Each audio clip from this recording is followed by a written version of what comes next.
এইবারের ঈদগাহ ময়দানের ঈদের নামাজটা স্বাভাবিক কারণে একটু ঐতিহাসিক হবে এই কারণেই যে এখানে মহামান্য রাষ্ট্রপতি এখানে ঈদের নামাজ আদায় করবেন এবং দীর্ঘদিন পর সারা বাংলাদেশে অবাধ সুষ্ঠু এবং নিরপেক্ষ নির্বাচনের মাধ্যমে বিপুল সংখ্যাগরিষ্ঠতা নিয়ে বিএনপি সরকার গঠনের পর এই প্রথম ঈদ উল ফিতর উদযাপন হচ্ছে এবং সেই উপলক্ষে মাননীয় প্রধানমন্ত্রী জনাব তারেক রহমান এই ঈদগাহ ময়দানে ঈদের নামাজ আদায়ের সম্মতি জ্ঞাপন করেছেন এবং দীর্ঘদিন পর জাতি মহামান্য রাষ্ট্রপতির সাথে একজন পুরুষ প্রধানমন্ত্রী হিসাবে এই ঈদে একসঙ্গে দুইজন ভিভিআইপিকে নামাজ পড়ার জন্য দেখবেন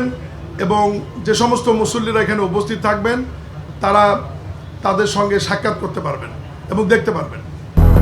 200-র বেশি সার্ভিস ও ফিচারে লেনদেনের সব বিকাশ অ্যাপে সম্ভব। বরাবরের মতোই যে আয়োজন থাকে সেরকম আয়োজনই থাকবে।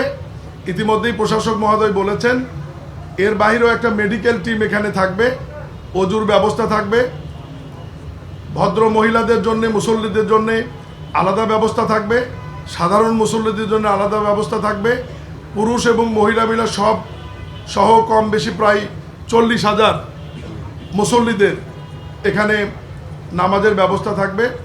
আমরা আজকে এসেছি সর্বশেষ আয়োজনের অবস্থাটি দেখতে। আপনারা আমাদের পক্ষ থেকে আয়োজকদের পক্ষ থেকে জাতির সামনে তুলে ধরবেন এই বিষয়টি এবং আমি আবারও বলি ঈদের নামাজ অনুষ্ঠিত হবে সকাল 8:30টায়।